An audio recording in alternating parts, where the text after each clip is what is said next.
back in like the 70s, we used to have all disco records with no beats hardly. So we had to find something to scratch. So we would take the heavy metal records and just scratch the drum part over and over. So that's how we came up with the heavy metal idea. We said we were going to make a record and leave some of the guitar in and take it away at times and let the drum just drop. But yeah, we made, you know, heavy metal just with the guitars in it also. New York, New York, Hollis, Queens, Long Island. So we just make what we like to make, and you know, usually what we like, a lot of other people like also. So whatever we feel we want to make, we just go ahead and make it, and if it's successful, then we're glad. Two of the greatest rap groups of all time. The Kings of Rock, Run-D.M.C meets E.P.M.D.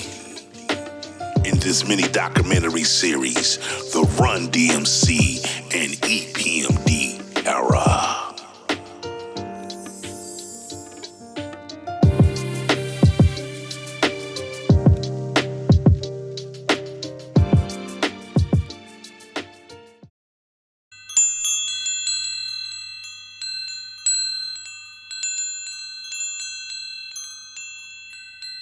Joseph Simmons, born November 14th, 1964, in Hollis, Queens. Joseph Simmons was born to the parents of Daniel Simmons and Evelyn Simmons. Joseph also has two brothers, Danny Simmons and Russell Simmons. Joseph Ward Simmons, better known as DJ Run. The roots of hip-hop can be traced back to the streets of the Bronx, where a group of teenagers created something that would change the music game forever. The earliest hip-hop was a reflection of the difficulties that was created in the South Bronx. In the early years of hip-hop, most rappers rapped over disco beats. As the sound of hip-hop got more popular in New York City, each borough came up with their own unique sound. One in particular, Hollis, Queens, where three kids came from and decided to do something different. Metal is because back in like the 70s, we used to have all disco records with no beats hardly. So we had to find something to scratch. So we would take the heavy metal records and just scratch the drum part over and over. So that's how we came up with the heavy metal idea. We said we were going to make a record and leave some of the guitar in and take it away at times and let the drum just drop. But yeah, we made, you know, heavy metal just with the guitars in it also. Well, I'm gonna give you today's answer, but then I'm gonna also answer it as if it was when I was a kid. So today, I guess the importance of the sound is just to be able to show the diversity of talent over music. You know, from the production to the delivery to the concepts. You know, you can see a wide range of that based on where you live, your geographical plane. But growing up, never thought about it. You just wanted to be the dopest at whatever, whether it be rapping, whether it be dancing, whether it be dressing. You know, it didn't matter about where you came from when I was a teenager. That didn't really matter. It's just that wherever you stepped outside the house, you wanted to be the greatest at everything. Different sounds in every region. So when we heard them sounds, it's like when Salt and Pepper and Kid and Play start using the go-go. Come to find out, that's from Washington, D.C. New York sound was different than the go-go. When I look at the sound is more than just a sound. It encompasses the area that you live in. You know what I mean? Absolutely, and it was very important, you know, to have your own sound as very DJ Premier. When you hear his beats, you know that's DJ Premier. Or Dr. Dre, when you hear, yo, that's a Dre beat. You know what I mean? It's these beats, Public Enemy, you know? That's P.E., Public Enemy, you know what I'm saying? So it sets you apart from other artists, and it's very, very detrimental to have your own sound.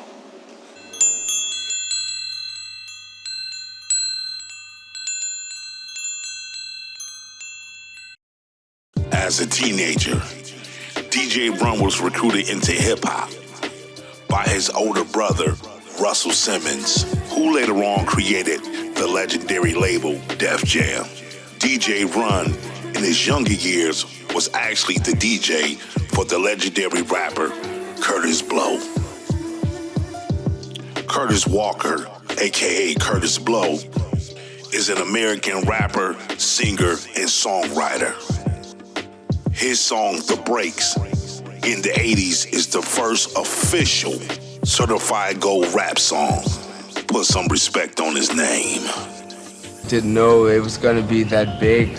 I was in college at that time, and all I wanted to do was make a few dollars so I could pay my tuition in school and pay my way through school.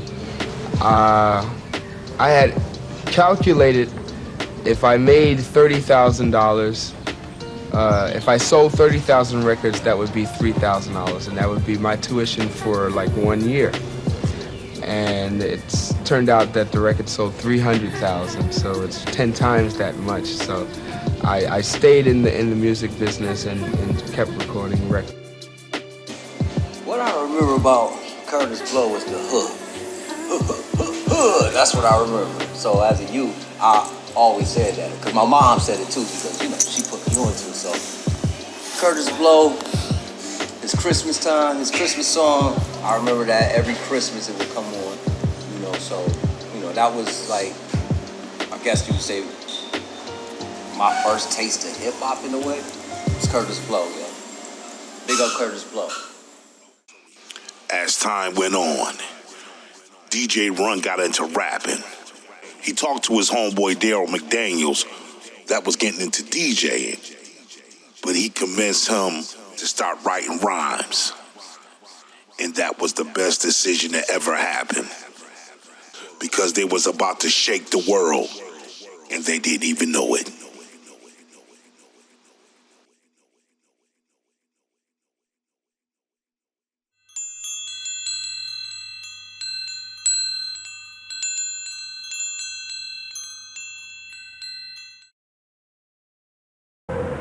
Yeah, well, we represent rap as what it's supposed to be. Most of this stuff we've been doing is promotional.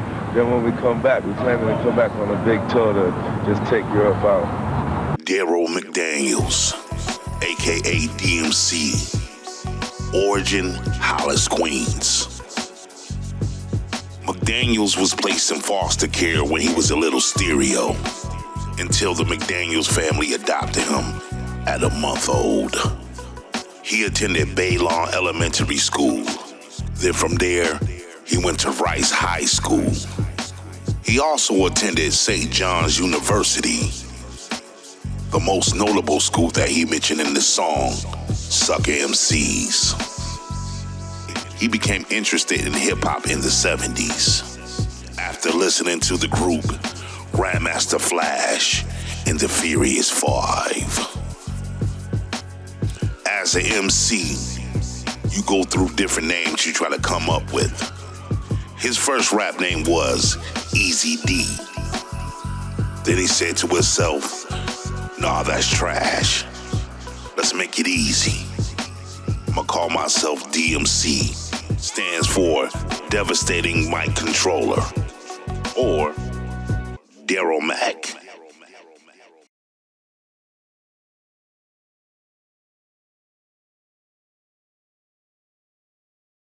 Run-D.M.C set it off with the fashion, with the gold chains, the fedoras, with the leather, especially with the Adidas, And it's just amazing how people caught on to it, where Adidas actually went to Run-D.M.C because the sales was up. The sales went up high, they was kind of bewildered, like, how are we selling so many Adidas now? And it was all because of Run-D.M.C, that they was the first hip-hop artist to receive a sneaker endorsement.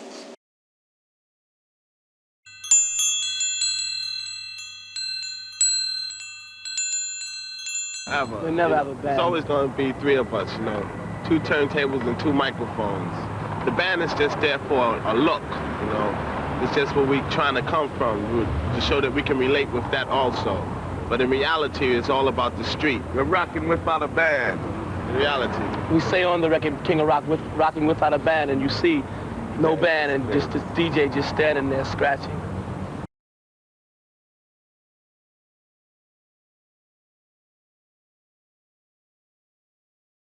With the self-titled release Run-D.M.C. in 1984, behind Kurtis Blow, they became the first rap group to achieve a gold record. Run-D.M.C. was followed by their certified platinum record, King of Rock, 1985, making Run-D.M.C. the first group to go platinum. It Ain't Over, 1986, The Raising Hell. It was a frenzy. It was turmoil. It was mayhem. Raising Hell, 1986, became the first multi-platinum album in hip-hop history.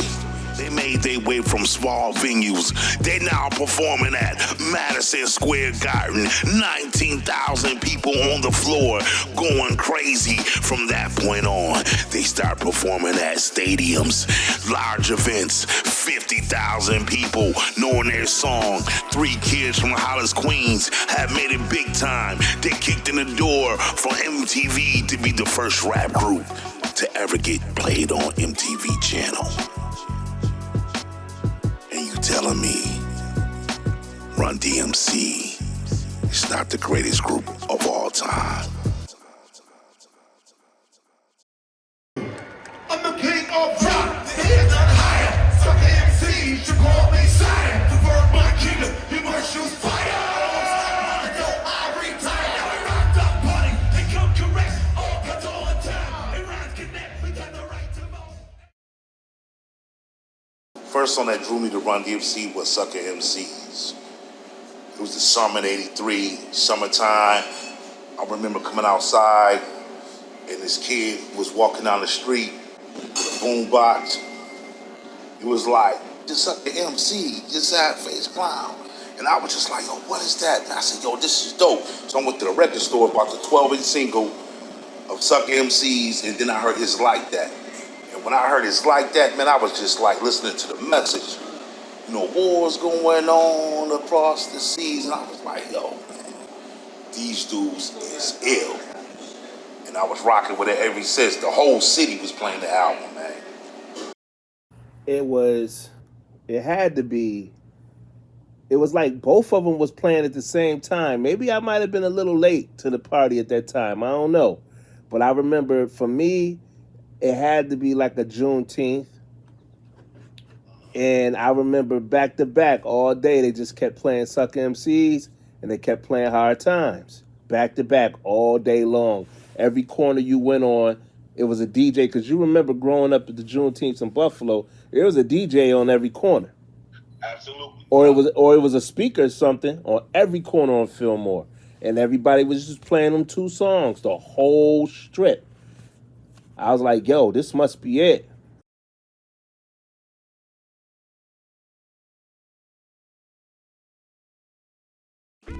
Erick Sermon, born November 25th, 1968, Long Island. Erick Sermon was born to the parents of Belinda Sermon. He also has 2 sisters, Kim and Tamora Sermon. Parrish Smith, born May 13th, 1968, Long Island. Parrish was born to the parents of James and Lorraine Smith. He has a slew of siblings. He was introduced to DJing at the age of 14 by the legendary rapper Rodney C of Double Trouble. My pops bought me a whole full DJ set, 15-inch speakers, turntables, but they were belt drives, whatever. Yeah. So Rodney knew that. This was about the time when Jazzy J did Funky Sensation. Planet Rock was coming out. It was all in this time. So it went from block parties to actually albums coming out. And then Rodney C, when he finished completely Wild Style, he came out and handed me the whole soundtrack instrumentals and was like, these are yours. And he signed them. Erick and Parrish met in high school. They used to freestyle in the hallways and at the bus stops. Mostly Erick Sermon. But with his freestyle, he had a different type of voice. He had a lisp. When he rapped, he had a little slurve to his vocabulary. But that's what made him unique. I think anytime you have a different voice, especially back then, the uniqueness was easy to hone in on because you didn't sound like somebody else. So, a unique voice would definitely set you apart from everybody else. Especially if you can spit. If you could spit and you had a different voice, you made people want to listen.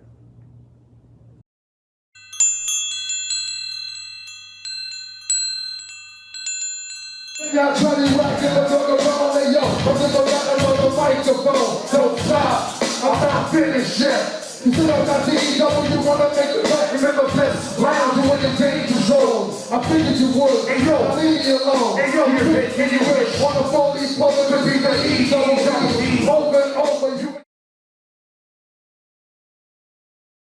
EPMD started saving his money up. He worked at a bakery so they could make their first demo.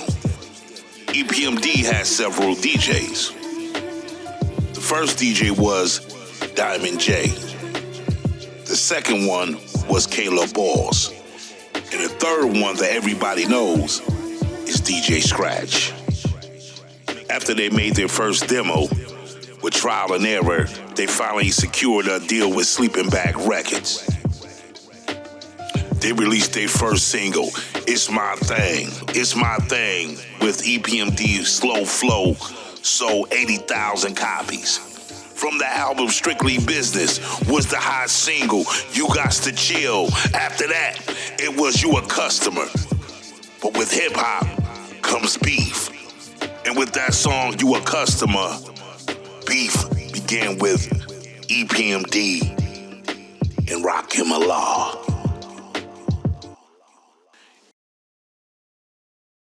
First song I heard by EPMD is You Gots to Chill. I think it was Yo MTV Raps. I came home from school and I'm hearing these two rappers, kind of like, not kind of like Rakim, but kind of laid back like Rakim.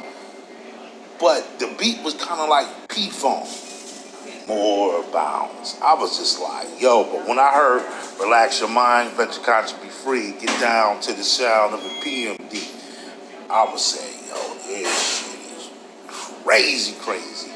But what really got me hooked on EPMD was You a Customer. Boom, boom, boom, boom.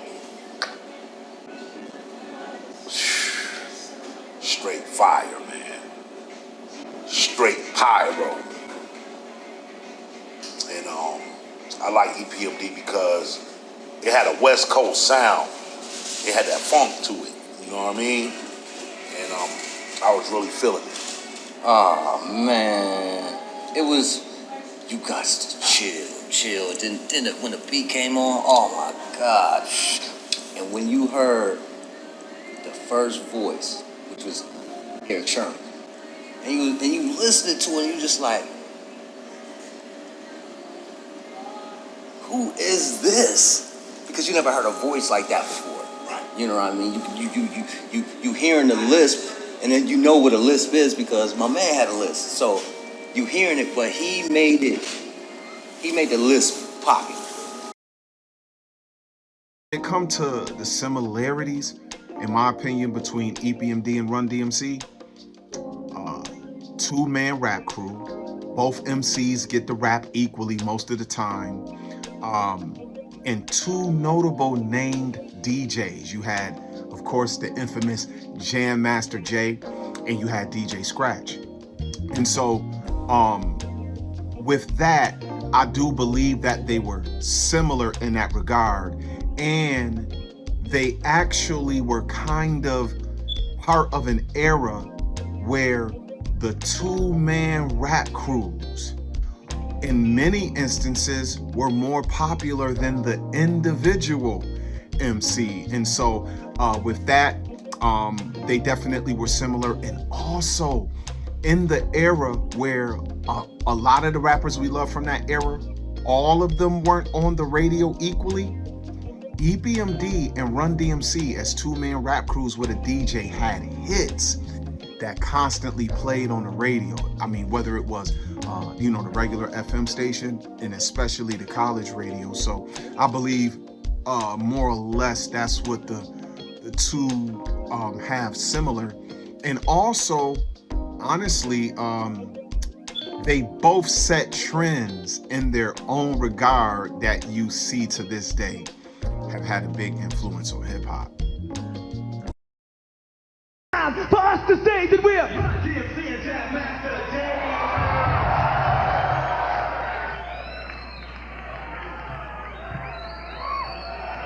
Not DJ Run's my name. Jam Master Jay is his. He's DMC. It's like